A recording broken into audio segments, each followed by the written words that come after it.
Hello everyone. So today we are going to start with class ninth economics, chapter 1, the story of village Palampur. Before we dwell onto the chapter, before we begin with the chapter, first of all, I want to clarify one thing. I want to put forward few things. I would start with a basic question that in this class ninth, हमारी class ninth में right, why we are studying an extra subject named as economics. हम ये extra subject क्यों पढ़ रहे हैं? हिंदी में economics को अर्थशास्त्र बोला जाता है. ओके, हम ये एक्स्ट्रा सब्जेक्ट क्यों पढ़ रहे हैं? This is the first basic question that you should ask yourself. The answer is very simple. बहुत ही सरल जवाब है इस चीज का. आपको बेसिकली जो हमारा सीबीएसई बोर्ड है वो आपको हमारी सोसाइटी से रूबरू करवाना चाहता है. वो चाहता है कि आप देखो, सीखो, समझो, जानो कि हमारे आसपास क्या हो रहा है, किस तरह की गवर्नमेंट पॉलिसीज हमारे हमारे लिए फ्रेम की जाती हैं, उनको फ्रेम करने का रीजन क्या है, राइट? किसके बेनिफिट के लिए वो पॉलिसी बनी है, सोसाइटी के किस सेक्शन के लिए वो पॉलिसी बनी है, क्यों बनी है, what are the reasons. Plus economics बेटा आपको ना देखो हुआ क्या है in the recent years, in this recent past हम सबको एसी रूम में रहने की आदत लगी है. ठीक है, हमने अपने घरों से बाहर निकलना बंद कर दिया. We have stopped going outside from our home. है ना, ब्लिंकिट है, स्विगी है, जोमेटो है, everything comes at our door step. Right, we don't want to go outside. Right, तो इससे क्या हुआ, हमारी जो सोशल ग्रोथ थी, हमारी जो सोसाइटी की डेवलपमेंट थी, हमारी जो लिंकिंग थी, बॉन्डिंग थी, हमारी जो प्रैक्टिकल लर्निंग थी सोसाइटी में जाके देखने की, चीजों को समझने की, वो जीरो हो चुकी है. ओके, सो इकोनॉमिक्स एक ऐसा सब्जेक्ट है जो आपको हमारे आसपास सोसाइटी में क्या हो रहा है उससे रूबरू आपको करवाएगा. This is the importance of this subject. Okay, plus as an educator I want to add one more point that एक और रीजन क्या है कि हम इकोनॉमिक्स पढ़ते हैं, why we study economics. There is one more perspective to it, there is one more reason to it. In the coming future many of you children would enter into politics, would go to become an economist, would want to work as a social worker, those who want to lift the society, and those who want to uplift the society. Many children from you would go and work in these fields. But what is going to help you? What tools are going to raise your level? Right? How would you compete against an opponent when you enter politics? How you are going to uplift the society when you work as a social worker? क्या चीजें होंगी, वो क्या parameters होंगे, क्या factors होंगे जिस पे काम करना होगा, वो सभी फैक्टर्स आपको इकोनॉमिक्स देगा. राइट, इकोनॉमिक्स सब्जेक्ट का चमत्कार ही ऐसा है, मैजिक ही ऐसा है, जादू ही ऐसा है कि आप घर पे बैठ के बहुत सारी चीजें सीख जाओगे कि सोसाइटी में इसी चीज की कमी है और इन इन चीजों पे ही काम करूंगा तो I'm going to raise the level of my society as well. Okay, so this is an added advantage for you guys to study economics. Okay, और मैं ये चीज भी देख रहा हूँ as an educator, as a tutor, मैं ये चीज भी देख रहा हूँ कि जितनी भी हेल्प बुक्स हैं उनमें भी बस एनसीईआरटी से उठा के डायरेक्ट आंसर्स कॉपी किए हुए हैं और क्वेश्चन कुछ हो रहा है, आंसर कुछ हो रहा है. That do not match, question does not match with the answer. Right, this is a rubbish thing that is going on in the help books as well. तो फिर बच्चों के नंबर नहीं आते. Okay, so we will not go for that thing. हम अपने answer खुद create करेंगे so that the answer looks natural and is perfect and that gives us good marks. Okay, चलो सबसे पहले I have a question for you. Do you know the meaning of economy and economics? Of course answer is no, because स्कूलों में तो वैसे नहीं बताते, इस बार चैप्टर शुरू करवाते हैं. चल मेरे भाई पहले समझो तो सही, इकोनॉमी क्या है, इकोनॉमिक्स क्या है, तभी तो सब्जेक्ट चैप्टर पढ़ने का मजा है. अब इकोनॉमी क्या है?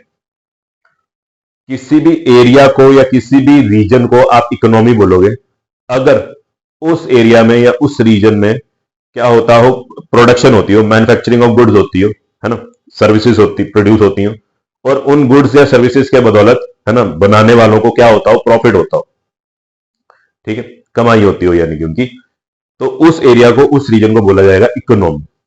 आई रिपीट, ऐसी रीजन, ऐसा एरिया ऐसी प्लेस जहां पे मैन्युफैक्चरिंग या production of goods and services हो रही है, और उन गुड्स एंड सर्विसेज के बदले, है ना, इनकी सेल परचेज के बदले मैन्युफैक्चरर्स को, क्रिएटर्स को या सोसाइटी को क्या हो रहा हो, प्रॉफिट हो रहा हो।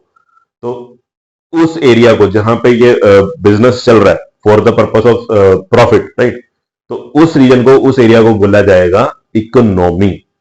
अब गांव भी एक इकोनॉमी हो सकता है, वहां पे भी मैन्युफैक्चरिंग ऑफ गुड्स हो सकती है, राइट। एक स्टेट भी इकोनॉमी हो सकता है, क्योंकि बहुत सारी इंडस्ट्रीज लगी हो सकती हैं, बहुत सारी मैन्युफैक्चरिंग हो सकती है, बहुत सारे प्रोडक्ट्स बन सकते हैं, राइट। एक कंट्री को भी आप क्या बोल सकते हो, इकोनॉमी बोल सकते हो। I hope you got my point. चलो अब आए इकोनॉमिक्स में। तो इकोनॉमी तो हो गया एरिया, रीजन, देश, है ना। तो इकोनॉमिक्स क्या है? बहुत ही सिंपल आंसर है, वो सभी प्रिंसिपल्स, वो सभी फंडे, जैसे आपका साइंस है ना, साइंस के अंदर it is all basics principles, है ना, जिसके कारण हमारे आसपास जो चीजें हैं चल रही हैं, गवर्न हो रही हैं, राइट। तो उसी तरह के जो फंडे हैं, जो प्रिंसिपल्स हैं, जिनके कारण, है ना, बिजनेसेस चलते हैं, उनका प्रॉफिट मार्जिन इंक्रीज किया जाता है, कंट्री की ग्रोथ करवाई जाती है, राइट, कंट्री को इकोनॉमिक डेंजर में जाने से बचाया जाता है।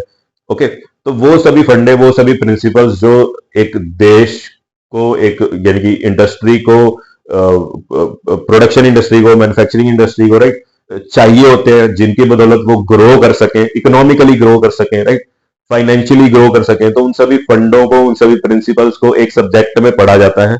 उसी सब्जेक्ट का नाम है economics. Okay, so I hope what is economy and what is economics, the thing is clear to you. अब आते हैं जी चैप्टर में, ठीक है। तो I hope there is a difference between my teaching and the teaching that you are receiving from other places, right? From your teachers at school or from your parents, right? तो एक थोड़ा सा मैं difference create करके रखना चाहता हूँ। Reason being कि बच्चा पढ़ता तो है, बच्चे में ललक बहुत ज्यादा होती है, इच्छा बहुत ज्यादा होती है, इंटरेस्ट बहुत ज्यादा होता है, एंथुसियाज्म बहुत ज्यादा होती है कि भाई मैंने पढ़ना है।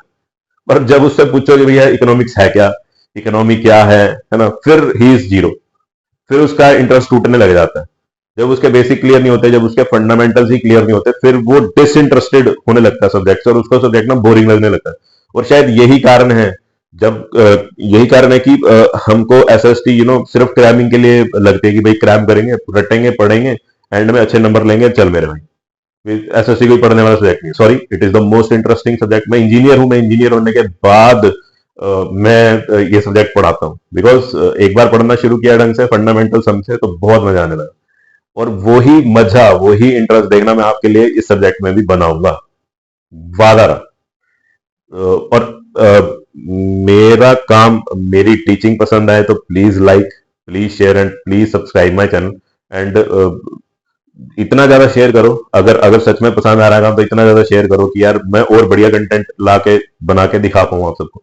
ओके, चलो, एक एक हौसला मिलता है यार, आप शेयर करते हो, लोगों के कमेंट्स आते हैं, लाइक्स आते हैं, तो एक हौसला मिलता है कि हाँ यार, your message is being received fruitfully, right. अच्छा, एक चीज और मैं आप सबसे रिक्वेस्ट करता हूं, ये जो कम्युनिकेशन है ना, जो सोशल प्लेटफॉर्म्स पे, सोशल मीडिया पे जो कम्युनिकेशन है, ये वन वे की रहेगी। मैं इस कम्युनिकेशन को वन वे तक सीमित नहीं रखना चाहता, मैं इसको टू वे तक बनाना चाहता हूं। मैंने यहां से कोई चीज समझाई, I would request you guys कि अगर आपके माइंड में कोई क्वेश्चन है तो प्लीज आस्क इन कमेंट, और please mail me, I put my mail in the comment section और इन द डिस्क्रिप्शन सेक्शन। तो कुछ वार्तालाप चलती रहनी चाहिए, कम्युनिकेशन चलती रहनी चाहिए। कम्युनिकेशन कहते हैं ना तब भी पूरी होती है जब सामने से आपने एक चीज बोली, सामने वाले ने उसको समझा और फिर उसने उसी अकॉर्डिंग रिप्लाई बैक भी किया, जिस तरह का आंसर आप चाहते थे। तो ये कम्युनिकेशन तब पूरी होती है। Communication is a two step process, I hope आपको पता होगा। तो मैं चाहता हूं कि हमारी ये जो सब्जेक्ट से रिलेटेड कम्युनिकेशन है, ये चलती रहे, राइट। चलो आगे चलते हैं, हम शुरू कर रहे हैं जी हमारा chapter, the story of village Palampur. Palampur क्या है जी? पालमपुर एक हाइपोथेटिकल विलेज है, एक काल्पनिक गांव है। हाइपोथेटिकल, मन गढ़ंत भी बोल सकते हो, इमेजिनरी, काल्पनिक, ठीक, एक काल्पनिक गांव है।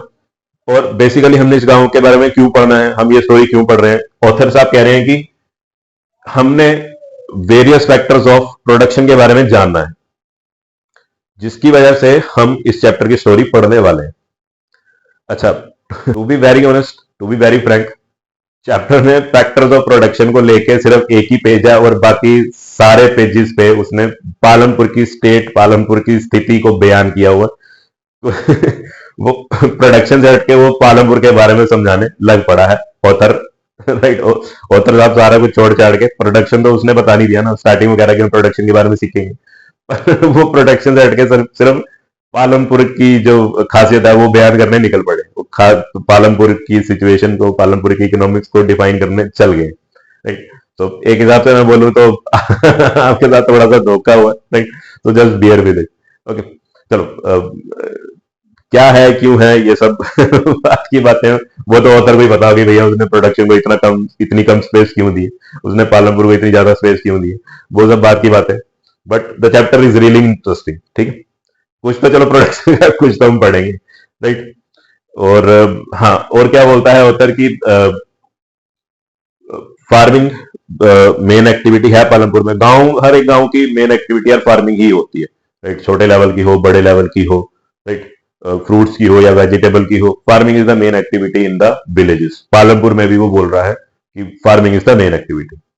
अच्छा, इस चैप्टर में ऑथर साहब वैसे तो हमारे साथ बहुत बड़ा खेल कर गए हैं, हमारा थोड़ा सा उल्लू बना गए कि चले थे बताने की हमें फैक्टर ऑफ प्रोडक्शन वगैरह के बारे में, प्रोडक्शन के बारे में समझाने चले थे, पर खेल खेल में हमारे साथ हमारा थोड़ा सा उल्लू बनाते बनाते उन्होंने हमें एक एडेड एडवांटेज जरूर दे दिया। किस चीज की जी? उन्होंने हमें नॉन फार्मिंग एक्टिविटीज के बारे में भी समझाया है कि ठीक है फार्मिंग के बारे में तो पढ़ ही रहे हो थोड़ा नॉन फार्म एक्टिविटीज के बारे में भी जान लो। ठीक है, अब क्यों ऑथर ने ये नॉन फार्म एक्टिविटीज वाला जो टॉपिक है, क्यों ये जो नॉन फार्मिंग एक्टिविटीज है जैसे small scale manufacturing, dairy, shopkeeping, transport, ये सब क्यों डाला है? थोड़ा सा सोचने वाली चीज है, सवाल करने वाली चीज है। सोचो कि यार क्यों, है ना, जैसे मैंने बोला था ना इकोनॉमिक्स क्यों पढ़ रहे हो यार, है ना, उसी तरह से सवाल करो यार प्रोडक्शन के बारे में क्यों जानना है। ठीक है, एक गांव के थ्रू हम ये सब क्यों समझ रहे हैं, ये नॉन फार्म एक्टिविटीज हम क्यों पढ़ना जा रहे हैं, क्यों क्यों पढ़ रहे हैं, क्यों पढ़ने जा रहे हैं।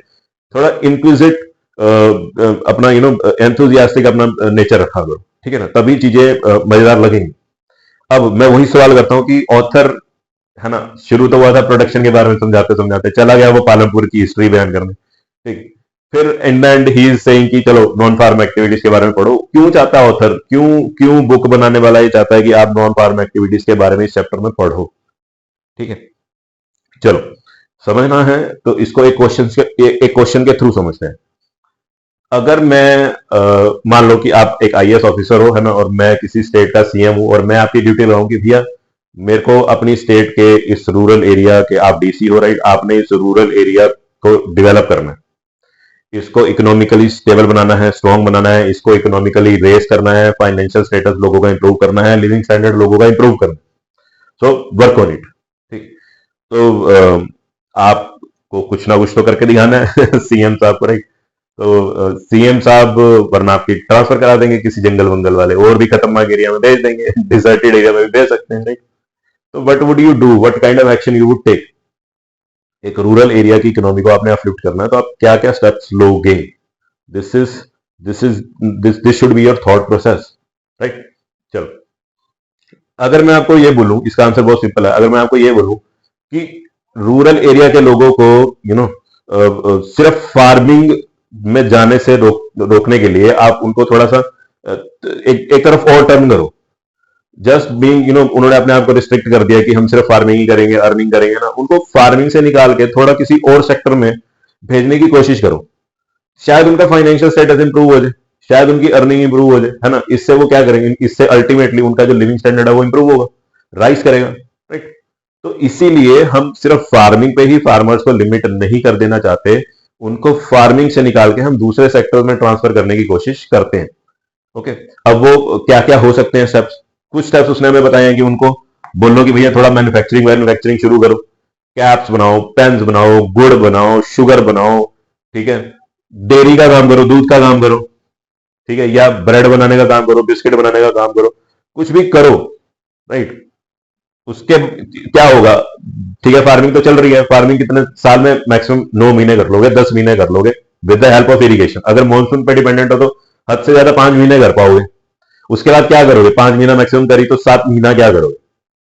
अर्निंग गई ना, लिविंग स्टैंडर्ड अपने आप डाउन जाएगा अगर अर्निंग नहीं होगी। ठीक है ना। तो आपकी अर्निंग के लिए ऑथर क्या कह रहा है, सॉरी आपकी अर्निंग बोल रहा हूं, सॉरी फार्मर्स की अर्निंग के लिए, रूरल एरिया की लोगों की अर्निंग के लिए, है ना, आपको ऑथर क्या दे रहा है, एक मेथड दे रहा है कि जब कभी आपकी ऐसे ड्यूटी लगे, जब आप एक आईएएस ऑफिसर लगो, तो आप ये सब जरूर उठाना, विलेज की इकोनॉमी को, है ना, सिर्फ फार्मिंग पे ही लिमिट मत रखना, उसको डाइवर्सिफाई कर देना कि उनकी लोगों के पास क्या हो, मेजर्स हो, तरीके हो, स्टेप्स हो, फंडे हो, कि हाँ भी इस तरह से भी आप अर्निंग कर सकते हो।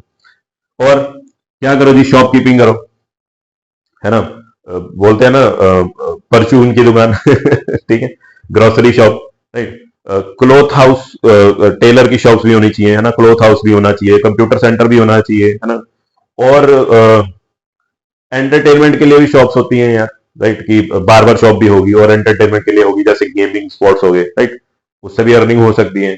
कोई लर्निंग सेंटर भी हो सकता है, जस्ट नॉट कंप्यूटर सेंटर, कोई और लर्निंग सेंटर जहाँ पे आप वेल्डिंग सिखा रहे हो, कारपेंट्री सिखा रहे हो, मैकेनिक की शॉप भी हो सकती है जहाँ पे आप लोगों के व्हीकल्स भी ठीक कर रहे हो, प्लस उनको ट्रेनिंग भी दे रहे हो, है ना।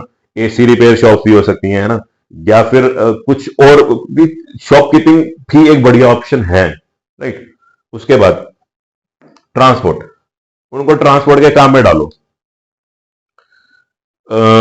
उसने ट्रांसपोर्ट यहाँ पे इस चैप्टर में ट्रांसपोर्ट को उसने ये बोला कि नॉन फार्मिंग एक्टिविटी में इसलिए रखा है, इसलिए डाला है, क्योंकि अभी आप जस्ट नेक्स्ट आप एक चीज पढ़ोगे,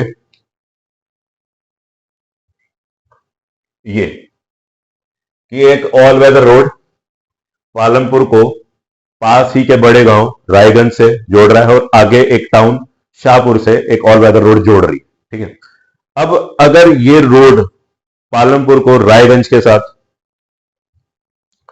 अगर ये सड़क जो है पालमपुर को रायगंज के साथ जोड़ रही है और आगे बड़े टाउन शाहपुर के साथ जोड़ रही है, ठीक है, तो इट मींस कि जो पालमपुर है वो वेल कनेक्टेड है बड़ी बड़ी जगहों के साथ, बड़े बड़े प्लेसेस के साथ, राइट। अब वेल कनेक्टेड का मतलब समझो, देखो एक तो उसने रीजन आपको दे दिया वेल कनेक्टेड का, आपके माइंड में बच्चा एक ये तो जानी चाहिए कि अगर मैं आपसे पूछूं कि वेल कनेक्टेड का मतलब क्या है, वेल कनेक्टेड का मतलब कि सड़क है, बट वेल कनेक्टेड का मतलब सिर्फ सड़क होना he is not well connected. अगर उसमें मोड्स ऑफ ट्रांसफर ही नहीं, ट्रांसपोर्ट ही नहीं है, मीन्स ऑफ ट्रांसपोर्ट ही नहीं है, आपने एक गांव से दूसरे गांव जाना है, ऑटो ही नहीं है, पैदल चल के जाना पड़ रहा है, तो उस सड़क का क्या फायदा। ठीक है ना, तो उसको आप वेल कनेक्टेड नहीं बोलोगे। वेल कनेक्टेड किसी प्लेस को दूसरी प्लेस से वेल कनेक्टेड तभी बोलोगे जब सड़क भी हो और मीन्स ऑफ ट्रांसपोर्ट भी अवेलेबल हो, ओके, कन्वेंस हो, कोई व्हीकल हो, मोड ऑफ ट्रांसपोर्ट आपके पास हो, ऑप्शन हो एक जगह से दूसरी जगह जाने की और फिर वापस आने की भी, ओके, तो ही उस जगह को, उन दो प्लेसेस को क्या बोलोगे कि दे आर वेल कनेक्टेड। ठीक है, तो अब अगर ये वेल कनेक्टेड है तो people can enter into transport business, people can enter into transport business, इसीलिए ऑथर ने यहां पे नॉन फार्मिंग एक्टिविटीज में नॉन फार्मिंग एक्टिविटीज में उसने ट्रांसपोर्ट को भी इंक्लूड किया है कि अगर हम गांव को वेल कनेक्टेड कर दें आसपास की जगहों से, प्लेसेस से, तो लोग फार्मिंग छोड़ के ट्रांसपोर्ट बिजनेस में भी आ सकते हैं। अब फार्म प्रोडक्ट्स को भी तो ट्रांसपोर्ट करना है ना यार, ठीक है, शुगर केन है उसको ट्रांसपोर्ट करना है, फीड है उसको ट्रांसपोर्ट करना है, हार्वेस्ट जो हुई है फसल है ना उसको उसको ट्रांसपोर्ट करना है, राइट। तो ट्रांसपोर्ट भी एक अच्छा बिजनेस हो सकता है अगर अगर अगर वो जगह, वो गांव क्या हो, वेल कनेक्टेड हो आसपास के टाउन के साथ, है ना, मार्केट्स के साथ, मंडियों के साथ, अगर मैं बोलूं तो बेटर, राइट। ये भी एक बढ़िया अपॉर्चुनिटी है ग्रो करने की। अच्छा, यहां पे एक मुद्दा उठा, यहां पे एक पॉइंट आया कि ये जो पालमपुर है ये रायगंज के साथ और फिर आगे शाहपुर के साथ वेल कनेक्टेड है ना। उसने अपने इमेजिनेशन में, ऑथर ने बोला ये हाइपोथेटिकल गांव है, उसने अपनी इमेजिनेशन में इसको वेल कनेक्टेड बताया है। एक ऑल वेदर रोड है, वो कनेक्ट कर रही है जी विलेज, है ना, all weather road connects the village यानी कि पालमपुर को किससे जी, to Raiganj, and further on to the nearest small town of Shahpur. एक all weather road, all weather road का मीनिंग तो आपको क्लियर होना चाहिए, पक्की सड़क, मेटल रोड, है ना, कॉन्क्रीट रोड, राइट। अच्छा, इसको आर को हटा देना जरा, it is not needed. Transport visible on the road ranges from bullock carts, tongas, bogeys जो पुराने टाइम के कन्वेंस व्हीकल होते थे, to motorcycles, jeeps, tractors and trucks. ठीक है, ऑथर साहब ने यहां पे बोला है कि जो पालमपुर है वो ऑल वेदर रोड के साथ कनेक्टेड है, रायगंज और शाहपुर के साथ। और आपको सड़क पे, देखो उसने साथ ही में बोला कि सड़क पे आपको पुराने किस्म के कन्वेंस और नए किस्म के कन्वेंस व्हीकल्स भी आपको देखने को मिल सकते हैं। अब उसने ऐसा क्यों बोला है, व्हाट इज द रीजन, कि उसने देखो उसने खुद वैसे तो बता दिया ना कि Palampur is well connected with the neighbouring places.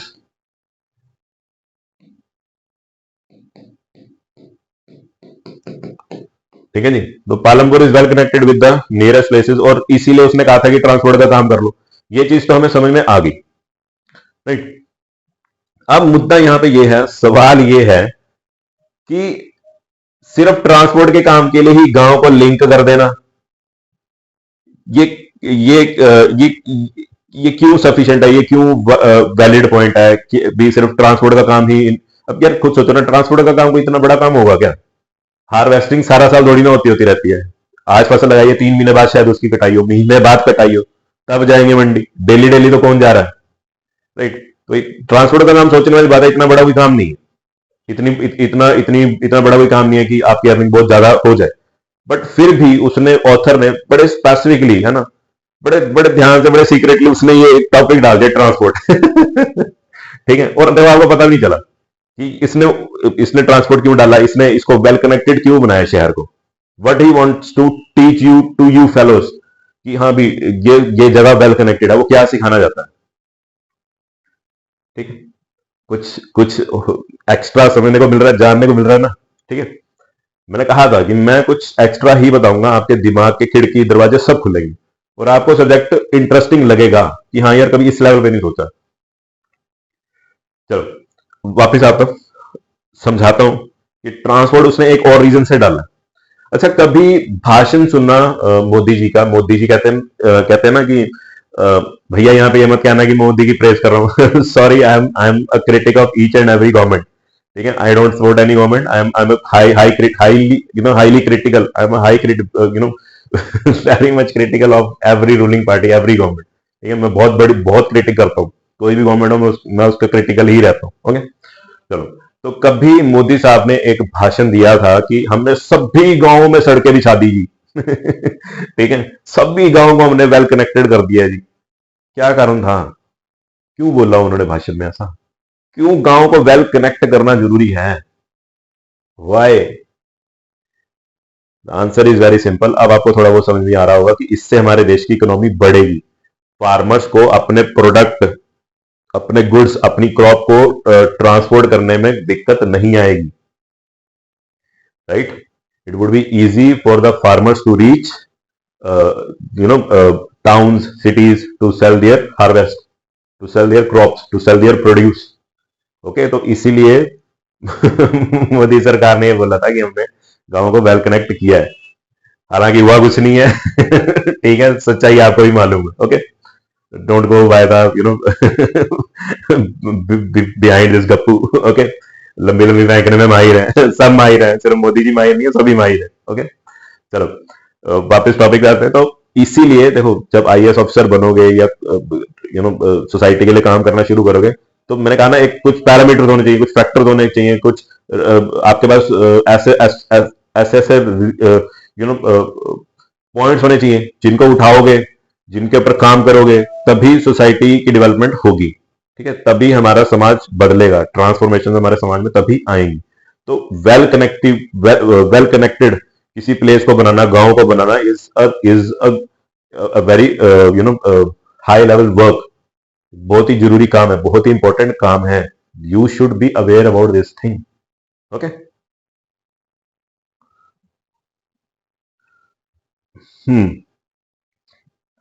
आगे ऑथर साहब ने सोसाइटल डिवीजन भी बताई है पालमपुर की। ज्यादा कुछ इंपॉर्टेंट टॉपिक नहीं है, कभी इसको डील करूंगा, या चलो डील करते हैं, समझते हैं कि उसने अपनी इमेजिनेशन में, ऑथर ने अपनी इमेजिनेशन में ऐसी डिवीजन क्यों करी है सोसाइटी की। ऑथर साहब कह रहे हैं कि गांव में टोटल 450 फैमिलीज हैं। ओके, और इन 450 फैमिलीज में से 80 क्या है जी, अपर कास्ट फैमिलीज हैं, और मेजोरिटी ऑफ लैंड इन्हीं के हाथ में है, इन्हीं के पास है, यानी कि इनका दबदबा है, राइट, इनका इनका रोब है, ठीक है, ये अमीर है, ये रिच है, ठीक, गांव में ये 80 परिवार। और कह रहे हैं उनके घर भी क्या है, अगर अमीर है तो पक्की बात है उनके उनके घर भी कैसे होंगे, पक्के बने होंगे, राइट। कह रहे हैं ना, ब्रिक्स और ब्रिक्स से बने हुए और प्लास्टरिंग हो रखी है, सीमेंट प्लास्टरिंग हो रखी है, ठीक है। तो जाहिर सी बात है यार, जो रिच होगा अपने लिए आलिशान महल बंगला टाइप की चीज तो बनाएंगे। तो इन्होंने भी, इन 80 परिवारों ने भी अपने लिए ये बड़े बड़े, है ना, महल मुनारे बना रखे। उसके बाद वो बोलता है कि कुछ दलित फैमिलीज भी हैं, एससी भी इस गांव में रहते हैं, और तकरीबन उनकी पॉपुलेशन कितनी है जी, 1/3 है, यानी कि अराउंड, अगर मैं 1/3 करूं 450 फैमिलीज का, तो इट इज 150 फैमिलीज, 150 परिवार, 150 families are SC, schedule caste, Dalit, right. वो गांव के एक कोने में रहते हैं, गांव के बीच में नहीं रह रहे, गांव के कोने में रह रहे हैं बेटा। ऋग्वैदिक एज से लेके अभी तक, अपनी हमारी हिस्ट्री, इंडियन हिस्ट्री से लेके अभी तक ऐसा चाल चलन चल रहा है हमारी सोसाइटी में, ठीक है। और उसने यहां पे भी लिंक कर दिया है। और अगर मैं बात करूं सोसाइटल डिस्क्रिमिनेशन की, कास्ट डिस्क्रिमिनेशन की, तो यार मेरे को पंजाब जैसी रीजन में भी ये चीजें देखने को मिल रही है, जहां पे चीज कभी एग्जिस्ट करती नहीं थी, वहां पे भी अब ये चीजें देखने को मिल रही है, ठीक है। Sorry to say that, but it is happening. और देखो कहां पे लाके छोड़ा है जी, गांव के कोने में, ओके, हाईली रिलेटेबल। मेरे को दाद देनी पड़ेगी ऑथर की कि उसने ऐसी इमेजिनेशन करी है। लगता है कि वो गांव की लाइफ देख के आए हैं, ये गांव से उठ के आए हैं, ठीक है। चैप्टर बहुत बढ़िया लिखा, बहुत बाखूब चैप्टर लिखा। आगे, in much smaller houses, live in much smaller houses, some of which are of mud and straw, जो मिट्टी से बने हुए यानी कि कच्चे घर हैं उनके, और स्ट्रॉ की छत है, यानी कि थैचिंग की गई है घास फूस के साथ, ओके। तो कच्चे घरों में ये लोग रह रहे हैं। तो चलो इसके ऊपर ज्यादा डिवेल नहीं करते, वरना टॉपिक नेसेसरी में बहुत ज्यादा खिंच जाए, अननेसेसरी बहुत ज्यादा खिंच जाएगा, ठीक है। चलो आते हैं वापस गांव के ऊपर। गांव में और क्या क्या फैसिलिटीज हैं। ऑथर साहब कह रहे हैं कि गांव में बिजली बहुत पहले आ चुकी थी। अब बेटा गांव में बिजली आ गई थी, इसका ना बहुत बड़ा एडवांटेज है। गांव में बिजली होना था ना भी, jैसे भगवान की कृपा होने के बराबर है। भले भारत के गांव में 8 घंटा ही बिजली आती है, 10 घंटा ही बिजली आती है, कई कई प्लेसेस पे यूपी में तो सिर्फ 2 घंटा ही बिजली आती है, कि भैया अपने पंप सेट चला लो, खेतों को पानी दे लो, दैट इज इट, ठीक है। वरदान माना जाता है बिजली का आना भारतीय गांव में, ठीक। क्यों, क्यों वरदान है, अभी मैंने बताया ना कि इससे क्या होगा, किसान क्या चला पाएंगे, पंप सेट्स, ट्यूबवेल चला पाएंगे। अब उससे क्या बेनिफिट होगा जी, अगर ट्यूबवेल चला पाएंगे, ठीक है। तो बेटा जी किसान मॉनसून पे डिपेंडेंट नहीं रहेंगे। आजादी से पहले, है ना, before Jawaharlal Nehru became the prime minister of India, है ना, in his term, in his office, he worked tremendously to uplift the standard of living of our farmers. He worked so desperately, so so dedicatedly to uplift, to raise the standard of our Indian farmers. उनके बाद Lal Bahadur Shastri ji, green revolution ने क्या है, बहुत ही जबरदस्त काम किया यार। सल्यूट है ऐसे ऐसे नेताओं को। I just don't want to praise Congress for this. I just want to salute the noteworthy efforts of our two great prime ministers, two great leaders. Okay, चलो अब बिजली आई, उन्होंने अपने ट्यूबवेल चलाए, पंप्स चलाए, राइट। अब जिन्होंने पंप्स नहीं देखे यार, ट्यूबवेल्स नहीं देखे यार, गूगल करो, ठीक है। जनता ऐसी है, आई नो दैट, जनता ऐसी है जिनको नहीं पता ट्यूबवेल क्या होते हैं, पंप्स क्या होते हैं। Please Google it. पंजाबी में, है ना, या हरियाणा में बोलते हैं बम्बी, ठीक है। लोग उसमें नहाते भी हैं, डुबकियां भी लगाते हैं, ओके। तो प्लीज गो एंड चेक। अच्छा, तो ट्यूबवेल चला पाते हैं, तो they are not dependent on the, है ना, इंद्रदेव की कृपा पे वो डिपेंडेंट नहीं है, ठीक। अगर बार जैसे अगर इंडिया में जो मानसून है 3 से 3.5 या 4 महीने तक रह रहा है, ठीक है, उसके बाद वो क्रॉपिंग कर रहे हैं, है ना, फिर हार्वेस्ट कर रहे हैं, यानी कि ईयर में वो मैक्सिमम 5 to 7 मंथ्स तक वो क्रॉपिंग कर पाते थे। उसके बाद उनके पास कोई स्कोप नहीं बचता था। They remain idle for maximum 5 to 6 months, वो आइडल बैठे रहते थे, फ्री बैठे रहते थे, वेले बैठे रहते थे। तो अब अर्निंग तो डिप मारेगी ना उसमें। तो अब अगर इलेक्ट्रिसिटी आएगी, they can operate their pumps, they can operate their tubewells. अब वो क्या होंगे, भगवान पे, भगवान की कृपा पे आश्रित नहीं होंगे, वो मॉनसून पे डिपेंडेंट नहीं होंगे। And they can irrigate a much wider piece of land. Okay, this is the benefit of electricity to the farmers. Okay, तो पालमपुर में इलेक्ट्रिसिटी है, Electricity powers all the tubewells in the fields and is used for various types of small businesses like welding shop, training centres जैसे कि computer centre हो गए, right, उन सब के लिए भी बिजली उपयोगी है, उन कामों के लिए भी बिजली का यूज है, बिजली वहां पे यूजफुल है। आगे एजुकेशन, एजुकेशन के ऊपर भी एजुकेशन पर भी पालमपुर में काम हुआ है। 2 प्राइमरी स्कूल हैं और 1 हाई स्कूल है। प्राइमरी स्कूल बच्चा आप लगा लो, अगर 2 प्राइमरी स्कूल हैं तो मैं जैसे चंडीगढ़ गवर्नमेंट की मैं बात करूं, अगर किसी एरिया में 2 प्राइमरी स्कूल है तो एक प्राइमरी स्कूल होगा जी 5th लेवल तक, दूसरा प्राइमरी स्कूल होगा 8th लेवल तक, और अगर हाई स्कूल है तो उसको जनरली माना जाता है 10th क्लास तक। ओके, कोई कोई ये भी लेके चल सकता है कि 12th तक। ओके, बात समझ में आ रही? तो पर हाँ, उसको वैसे मेंशन करना चाहिए था कि सेकेंडरी स्कूल है ना, हायर सेकेंडरी बोल अगर लिखा होता तो मानते कि +2 है। पर चलो, हम अगर वो इमेजिन इतना कर सकते तो हम भी थोड़ा इमेजिन कर सकते हैं ना कि अगर यार 5वीं तक है, 8वीं तक है, तो 10वीं तक अगर बना दिया ठीक है, तो यार 12वीं तक जाने में क्या प्रॉब्लम है? चलो, हमारे को इस पे ज्यादा बॉदर नहीं करना। एजुकेशन में काम हुआ है पालमपुर में, this is the most important thing. एक गांव में 3 स्कूल हैं, कहने का भाव ये है, बच्चा पढ़ रहा है वहां पे। हेल्थ सेंटर्स, पालमपुर में एक प्राइमरी हेल्थ सेंटर है जो गवर्नमेंट चला रही है, और एक प्राइवेट डिस्पेंसरी है। एक एक लिखा हुआ है ना, प्राइमरी हेल्थ सेंटर है। सॉरी अगर मैंने प्राइवेट हेल्थ सेंटर बोल दिया तो आई एम सॉरी, मुझे नहीं पता। प्राइमरी हेल्थ सेंटर है, बेसिक हेल्थ सेंटर वहां पे है, एक हॉस्पिटल वहां पे खुला हुआ है जो सरकार चला रही है। ओके, और एक वहां पे डिस्पेंसरी भी है, प्राइवेट डिस्पेंसरी, जहां पे लोगों का उपचार होता है। सिक आर ट्रीटेड, सिक यानी कि बीमार, राइट। अच्छा, अब यहां पे क्वेश्चन है, एक सवाल है, बहुत ही इंटरेस्टिंग सवाल है, बहुत ही इंटरेस्टिंग क्वेश्चन है। गांव में हेल्थ सेंटर क्यों खोल रखा है यार? वाई गवर्नमेंट अपना एक हेल्थ सेंटर, एक प्राइमरी हेल्थ सेंटर, एक छोटा सा हॉस्पिटल गांव में खोल के बैठी, क्यों? क्या मिल रहा है गवर्नमेंट को वहां से? Why, reason, why I want an answer. कभी सोचा पालमपुर में उसने एक हेल्थ सेंटर खोल के रख दिया, हाइपोथेटिकली उसने एक हेल्थ सेंटर खोल के रख दिया, क्यों? बेटा जी, इसका आंसर ना मैं थोड़ा आपको थोड़ा सा इमोशनल करके दूंगा। मैंने खबर पढ़ी थी कि ज्यादा दूर नहीं, यहाँ पे एक प्लेस है, नाम नहीं मैं मेंशन करना चाहता, सॉरी। चलो, खबर बड़ी दिल दहला देने वाली खबर है कि फाटक बंद था, राइट, रेल जो ट्रेन क्या कहते हैं उनको, ट्रेन गेट थे जो है ना, वो बंद थे, फाटक बंद था, और एक जो क्या कहते हैं ये एम्बुलेंस थी वहां खड़ी थी, और बीच में एक लेडी थी, उनको, वो प्रेग्नेंट थी, उनका पानी ब्रोक हो चुका, वाटर ब्रोक हो चुका था, राइट, तो उन डिलीवरी फेस में थी, और खड़े रहना पड़ा एम्बुलेंस को वहां पे, बहुत देर तक जाम में फंस गई वो एम्बुलेंस, वो निकल नहीं पाई, एंड अल्टीमेटली जो डिलीवरी है वो वैन में ही करानी पड़ी, डॉक्टर को बुला के, आसपास जो भी क्लिनिक रहा होगा वहां से डॉक्टर को बुला के करवानी पड़ी। Baby and the women both died.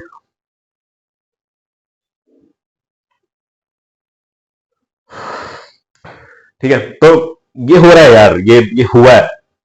We have to, मैंने कहा ना कि आप में से बहुत सारे लोग जाएंगे, सोसाइटी को चेंज करने जाएंगे, मैं आपको सैल्यूट करता हूं, मैं आपके साथ खड़ा हूं, जो इस लेवल पे जाके काम करे। अब खुद सोचो, मैंने कहा था ना इमोशनल करके मैं आपसे आंसर निकलवाऊंगा, क्यों ये हेल्थ सेंटर गांव में जरूरी है? ताकि ये सब जो बेकार बेकार चीजें होती हैं, बेकार बेकार इंसिडेंसेस होते हैं, इससे बचा जा सके। कहां गांव, कहां शहर, इतना बड़ा रास्ता, खड्डे, सड़कें नहीं है, सोचो कुछ भी हो सकता है यार, राइट। इसीलिए गांव में हेल्थ सेंटर्स खुलवाए गए हैं, right. This is the reason. उसने, ऑथर ने अपनी इमेजिनेशन में भी वहां पे हेल्थ सेंटर रखा है। अच्छा, डिस्पेंसरी क्या होती है? डिस्पेंसरी देखो, जहां तक मेरी बात है या मेरी फैमिली की बात है या जितने मेरे नोन है, हमने डिस्पेंसरी का मतलब यही समझा है कि सरकारी क्लिनिक, छोटा सा हॉस्पिटल, ठीक है। कई कई डिस्पेंसरी को लोग बोलते हैं कि जहां से दवाइयां मिलती हैं, वो भी चलेगा, बट मान के तो चलो कि हाँ भी वहां पे डिस्पेंसरी है, वहां पे हेल्थ फैसिलिटीज भी हैं, हेल्थ फैसिलिटी भी बढ़िया है।